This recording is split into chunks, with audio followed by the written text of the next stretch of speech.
Bruce Lee reached into his jacket and pulled out a crumpled, yellowed piece of paper. His hands that had broken boards and shattered records for punching speed, visibly trembling as he held it. It was March 22, 1972, 11:47 p.m., NBC Studios in Burbank, and the most physically disciplined man most Americans had ever seen on their television screens was about to reveal something he had carried. Folded and refolded so many times, the creases had nearly worn through the paper for 7 years. Johnny Carson leaned forward. The studio audience, moments earlier laughing at Bruce Lee's demonstration of lightning-fast reflexes, went completely silent. Coming up, what was written on that crumpled letter? The father Bruce Lee had left behind in Hong Kong 13 years earlier, and the specific reason this letter had never once been sent to the one person it was actually written for. But before we dive in, I see messages all the time in the comment section that some of you didn't realize you weren't subscribed. So if you could do me a favor and double-check if you're a subscriber to this channel, that would be tremendously appreciated. It's simple, it's free, and it's something anybody who watches this show frequently can do to help us keep everything going. Please do double-check if you've subscribed, and thank you so much, because in a strange way, you're part of our history, and you're on this journey with us, and I appreciate you for that. Now let's get into what happened that night. Because what almost nobody watching that broadcast understood was that the fastest hands in the world had spent 7 years unable to finish a single piece of writing. Bruce Lee was born in San Francisco in 1940, during a brief American tour by his father, Hoi-chuen, a celebrated performer in the Cantonese opera tradition, and the family returned to Hong Kong when Bruce was still an infant, settling into a life defined by his father's considerable reputation within Hong Kong's tightly knit theatrical and film community. Hoi-chuen was, by every account given by people who knew the family, a complicated and formidable figure, a performer of genuine and widely respected talent whose relationship with his son carried the specific weight that often exists between a successful, demanding father and a son determined to define himself as something more than an extension of that success. Young Bruce began appearing in Hong Kong films himself as a child actor, a path that his father's connections had opened for him, and this early immersion in performance produced in him a specific and lifelong tension, gratitude for the opportunities his father's reputation had provided, alongside a mounting determination to build something that was entirely his own, uncontaminated by the specific comparison to his father that shadowed every early success he achieved. This tension deepened considerably during Bruce Lee's teenage years, a period marked by increasing trouble, street fighting, and a general restlessness that alarmed his parents enough that they eventually decided, in 1959, to send 18-year-old Bruce to the United States,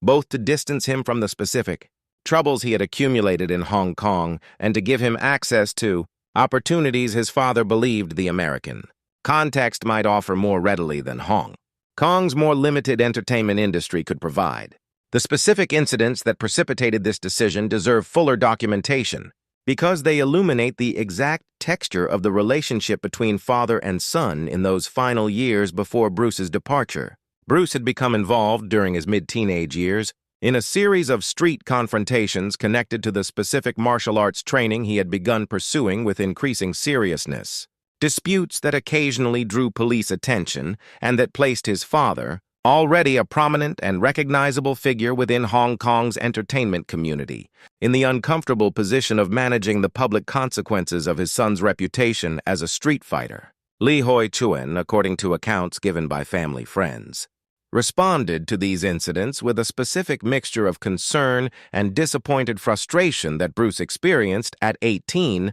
as further confirmation that his father viewed him primarily as a source of reputational risk rather than as a young man whose emerging talents, however roughly expressed in those years, might eventually amount to something genuinely significant. The decision to send him to America was framed within the family as an opportunity, but Bruce privately experienced it, according to what he later confided to exactly one close friend as something closer to an exile, a father finally admitting he had run out of patience for a son who could not seem to channel his obvious intensity into anything his father considered respectable. What almost nobody has ever fully understood about this departure Because Bruce Lee discussed it publicly only in the barest and most carefully controlled terms across his entire subsequent career, was the specific and unresolved nature of his final conversation with his father before boarding that ship to San Francisco, a conversation that Hoi-chuen apparently intended as guidance and that 18-year-old Bruce experienced in the moment as one more instance of his father positioning himself as the authority whose approval Bruce could never quite seem to fully earn regardless of what he actually accomplished. According to the account Bruce eventually gave to his one close confidant, the conversation took place at the family's modest apartment the night before his departure, his father speaking to him with the specific formal distance that had characterized most of their significant conversations throughout Bruce's adolescence, offering practical guidance about managing money and behaving respectably in America, but never directly addressing the emotional weight of a father sending his 18-year-old son alone across an ocean, uncertain when or whether he would return. Bruce, waiting for some acknowledgement of the difficulty of what was happening, some indication that his father understood this separation carried genuine emotional significance beyond its practical logistics, received instead a brief and businesslike farewell that left him standing at the dock the following morning with a specific and unaddressed ache that he carried. According to his confidant, for the remainder of his life, he boarded the ship to San Francisco having never said, and never heard, any of the things that actually needed saying between a father and a son who might not see each other again for years, a silence that would prove 6 years later to be permanent. Quick reminder before we continue, because this next part of the story matters enormously. If you're enjoying this so far, take just a second to hit that like button, and if you haven't subscribed yet, now is the perfect moment. Because what happens on that stage in a few minutes reveals something about Bruce Lee that almost nobody in America ever understood. Bruce Lee spent the following years building, through relentless discipline and an almost obsessive dedication to refining both his physical technique and his own developing philosophy of martial arts, the foundation of what would eventually become an entirely new understanding of combat and movement, developing Jeet Kune Do and establishing himself, gradually, as a figure whose influence extended considerably beyond ordinary athletic or cinematic achievement. The specific intensity of this dedication deserves fuller understanding,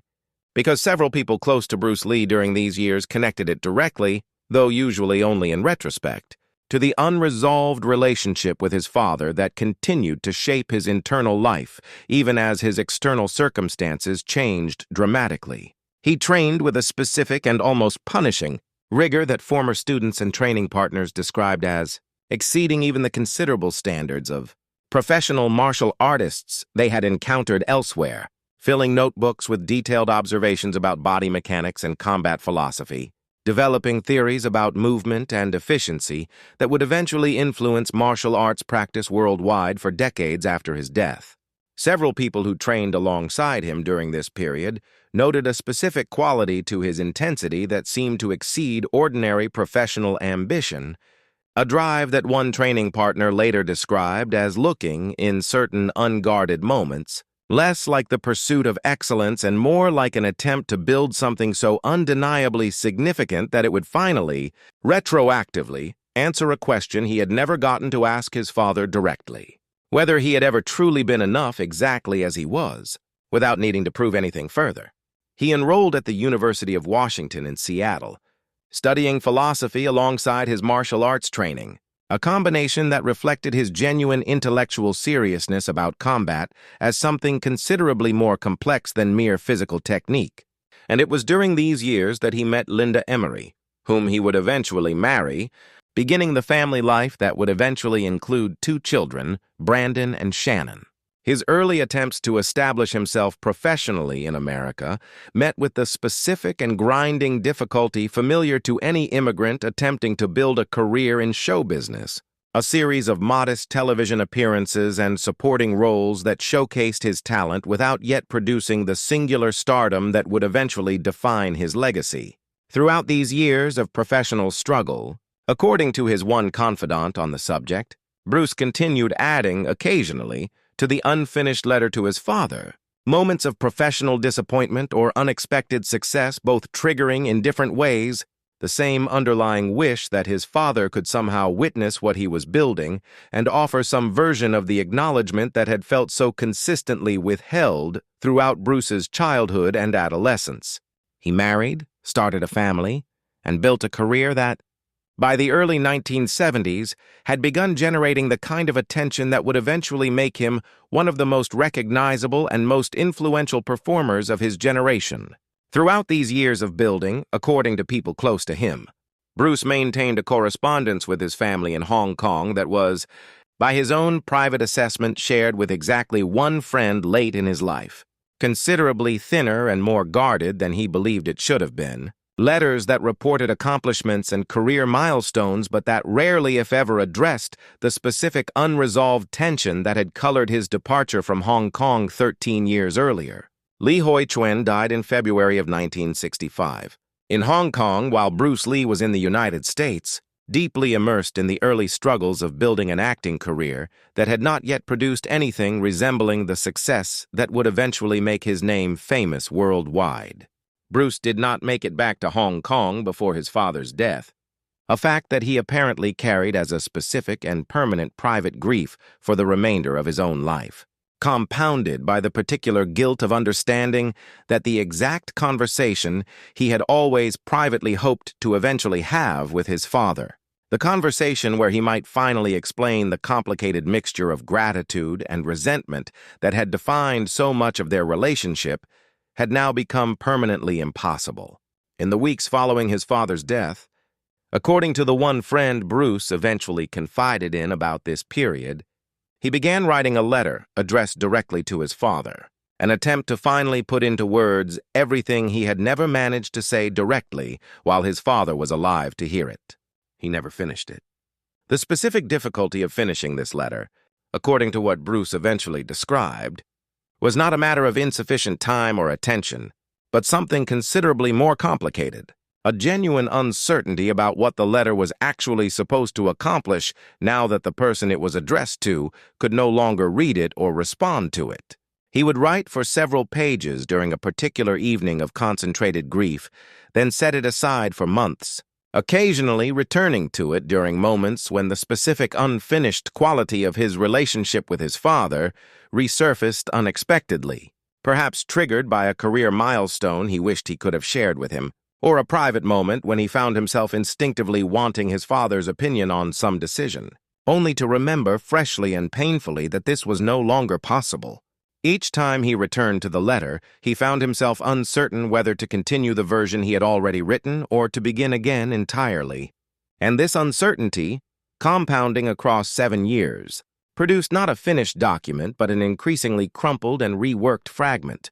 folded and unfolded so many times that its physical condition had come to mirror the specific unresolved quality of the grief it was attempting, imperfectly, to address. He carried the unfinished, increasingly crumpled letter in various jackets and drawers for the following 7 years, adding to it occasionally during moments of particular private reflection, never quite reaching the point where he felt he had said everything that needed saying, and never showing it to a single other person. Johnny Carson had booked Bruce Lee for that evening's broadcast primarily to showcase the specific physical demonstrations that had made him such a compelling and unusual television guest. Feats of speed and precision that reliably left studio audiences audibly stunned. Nobody on the production staff anticipated that the broadcast would turn toward anything resembling the private grief Bruce Lee had been carrying for 7 years. Carson himself had a specific and genuine fascination with Bruce Lee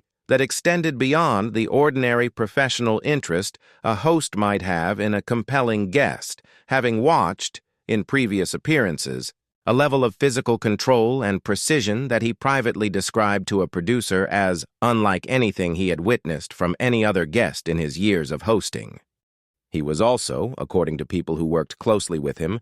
genuinely curious about the philosophical dimensions of Bruce Lee's approach to martial arts, understanding, with the specific perceptiveness that had made him one of the most trusted interviewers in American broadcasting, that the physical mastery audiences found so entertaining was clearly rooted in something considerably deeper and more disciplined than mere athletic talent. This genuine curiosity, rather than simply a desire to produce entertaining physical demonstrations, is part of what made Carson's gentle follow-up question about Bruce's family land with such unexpected weight, an ordinary and warmly intended question that Carson had no way of knowing would open a door Bruce Lee had kept carefully closed in every previous public appearance across his career. Bruce arrived at NBC Studios that afternoon in what colleagues described as unusually reflective spirits, having spent the preceding several days finishing production work on a film that would eventually become one of the most significant of his career,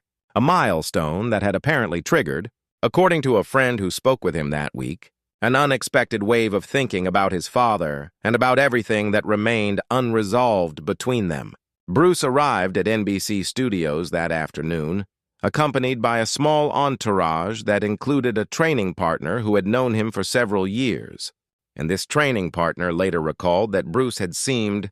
throughout the drive to the studio, unusually quiet and reflective, a departure from his typically energetic and talkative demeanor before television appearances. When asked directly whether something was troubling him,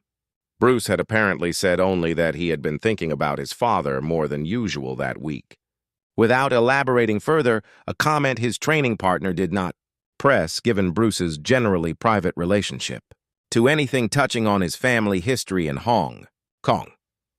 The broadcast began with the physical demonstrations Carson's producers had specifically requested, Bruce performing several feats of speed and control that produced the exact stunned audience reaction the segment had been designed to generate. He demonstrated his famous one-inch punch, generating enough force from a distance of barely an inch to send a considerably larger volunteer stumbling backward, a demonstration that left the studio audience audibly gasping and that Carson himself, examining the volunteer's obvious surprise, described as one of the most genuinely astonishing things he had witnessed in his years of hosting. Bruce also demonstrated his reflexes, catching a coin tossed unexpectedly by Carson before it could complete its fall, a feat of reaction speed that produced sustained applause from the studio audience. These demonstrations proceeded exactly as the production team had planned,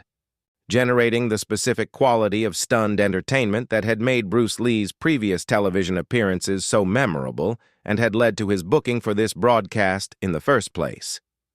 Roughly 16 minutes into the broadcast,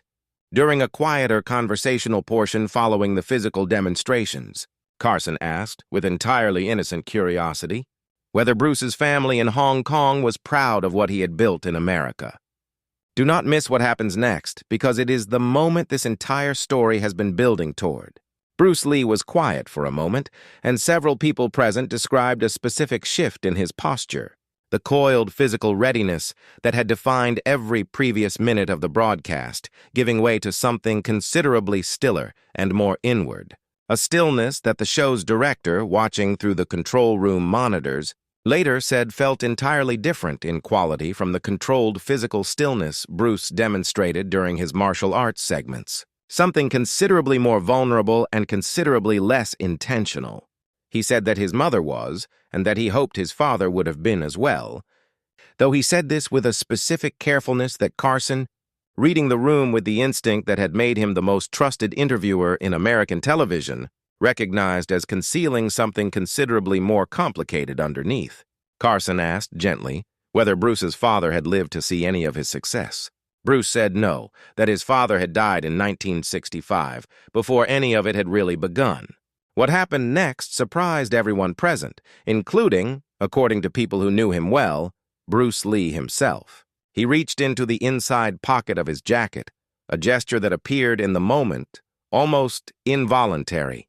and withdrew the crumpled, yellowed letter he had been carrying in various forms for 7 years. He held it for a long moment without opening it, his hands whose speed and precision audiences had just watched demonstrate feats that seemed to defy ordinary human capability, visibly trembling in a way that stood in complete and jarring contrast to everything the broadcast had shown of him moments earlier. He said quietly that he had started writing this letter to his father the week he died, and that he had never finished it and had never shown it to anyone. The studio audience, sensing the genuine and unguarded vulnerability of the moment, went completely silent. Bruce said that he did not know why he had brought it that particular evening,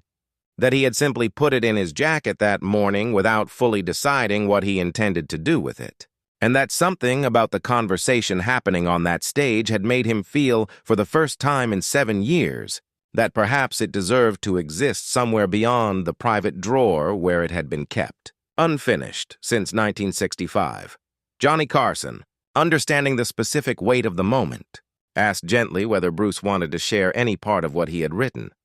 Bruce was quiet for a long moment, looking down at the folded paper in his hands. He said that most of it was too private and too incomplete to share, but that there was one line near the beginning that he had written on the worst night of that difficult week in 1965, and that he thought, perhaps, it was time to finally say it aloud rather than continuing to keep it folded away in silence. He read it slowly, his voice carrying none of the controlled precision that had defined every previous moment of his public career. Simply the raw and unguarded voice of a son who had never gotten to finish an important conversation with his father. Several people present described the specific quality of that voice as almost unrecognizable compared to the confident, precisely articulated voice Bruce Lee had used throughout the rest of the broadcast, a difference that made the moment feel considerably more genuine and considerably less like a rehearsed emotional beat than anything else in the evening's programming. He said the line was, "I spent so many years trying to prove I did not need your approval that I never told you how much I actually wanted it." The studio sat in a silence that several people present described as unlike anything they had witnessed at a live television taping. 20 million Americans watching one of the most physically extraordinary men they had ever seen on television reveal, without any of his usual controlled composure, the specific and permanent grief of an unfinished relationship with his father. Several audience members, interviewed by entertainment reporters in the days following the broadcast, described the specific and disorienting power of watching this particular kind of vulnerability from this particular performer. One man, who had brought his teenage son to the taping specifically hoping to see the physical demonstrations Bruce Lee's television appearances had become known for, told a reporter that he found himself unexpectedly moved to tears, watching a man whose entire public identity rested on physical invincibility reveal something so completely and recognizably human, an unfinished conversation with a parent that the man said mirrored his own complicated relationship with his recently deceased father in ways he had not expected to encounter watching an evening of television entertainment. He said that he and his son had talked in the car on the way home from the taping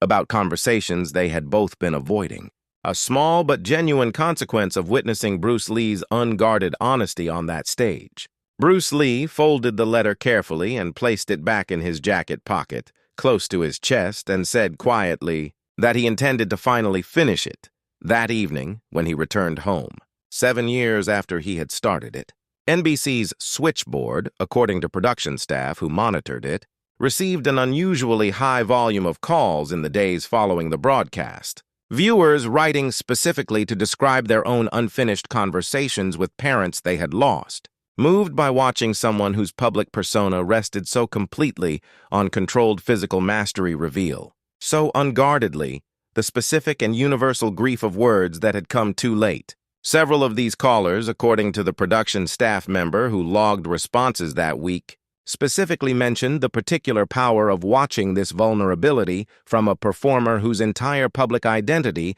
had been built around the opposite quality, physical invincibility and complete control. One caller, a woman whose own father had emigrated from a different country decades earlier and had died before she felt she had properly thanked him for the sacrifices his emigration had required, said that watching Bruce Lee's hands tremble while holding that crumpled letter had given her permission,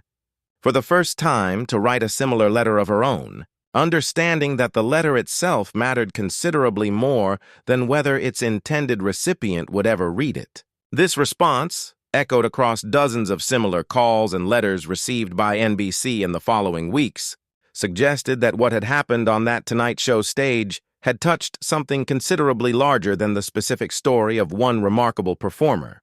A broader and largely unaddressed grief among immigrants and their children about conversations left unfinished across the specific distances. geographic, and emotional that immigration so often produces between generations. In the months following the broadcast, according to people close to him, Bruce Lee began speaking somewhat more openly in private conversations about his father and about the specific regrets he carried regarding their relationship, a shift that several friends specifically connected to the experience of having finally spoken about it publicly, even in the limited and controlled way the Tonight Show appearance had allowed. He also, according to his widow's later recollections, began speaking to his own young son with a specific and deliberate warmth that friends said had not always characterized his earlier approach to fatherhood. A conscious effort, it seemed to those closest to him, not to repeat the specific pattern of emotional distance that had defined his own relationship with Lee Hoi-chuen. Bruce Lee died on July 20th, 1973, 16 months after that broadcast, at the age of 32. Among his personal effects, according to an account given years later by a close friend who helped his family sort through his belongings, was a completed letter to his father, considerably longer than the fragment he had carried for 7 years, dated in the weeks following that Tonight Show appearance. The friend who found it said that Bruce had apparently finally finished it that same year, and had kept the completed version in the same jacket pocket where the unfinished fragment had lived for 7 years before it, close to his chest, exactly where he had said he intended to keep it. The friend who discovered the letter said that he did not read its full contents, understanding, even in the specific grief of helping sort through a friend's belongings after an unexpected death, that some things belonged only to the person who wrote them and the person they were addressed to, regardless of whether that second person could still read them. He said that he simply confirmed the letter was complete, folded it carefully, and returned it to the family, along with a brief note describing what Bruce had said on that Tonight Show broadcast 16 months earlier, a piece of context that Bruce's widow said she had not previously known, and that meant to her a great deal to finally understand about a private grief her husband had apparently carried throughout the entire span of their marriage without ever fully explaining its origin to her directly. There is one final detail about this story that deserves to be understood, something that connects the entire arc of Bruce Lee's life back to the single line he read aloud on that Tonight Show stage. In the decades following his death, as Bruce Lee's global influence and posthumous fame grew to a scale that even his most successful years in America had not approached, several biographers who examined his private papers and correspondence noted a specific and recurring theme in his personal writings, an ongoing and never fully resolved preoccupation with questions of approval and worthiness that traced back consistently to his relationship with his father. One biographer specifically connected this preoccupation to the exceptional intensity of Bruce Lee's professional drive, suggesting that the same unresolved need that had produced the crumpled, unfinished letter had also, in a considerably more public and more consequential form, produced an entire career built on proving, through sheer accumulated achievement, a worthiness that Bruce Lee had never fully believed he had received acknowledgement for during his father's lifetime. Whether this connection fully explains the specific scope of what Bruce Lee eventually built, a philosophy and a physical discipline that continue to influence martial arts practice and popular culture worldwide decades after his death, is a question that will likely never receive a definitive answer. But the letter itself, completed in the final year of his life and kept close to his chest exactly where he said he intended to keep it, remains the clearest and most direct evidence available of what Bruce Lee actually needed underneath everything he built, which was simply the chance to finally say, in his own words, what he had never gotten to say to the one person whose approval had shaped so much of what he eventually became. If this story moved you tonight, I want you to think about the unfinished conversations in your own life, the letters you have started and never completed, the things you have meant to say to someone before it becomes too late to say them. You do not need 7 years and a television camera to finally finish what you started. If this story moved you, share it with someone who needs to hear that it is never too late to finish an important letter. Subscribe to this channel for more true stories about the moments when the most controlled and disciplined people revealed the grief they had spent years carrying quietly. And drop a comment below telling me where you're watching from and telling me about the letter you have been meaning to finish.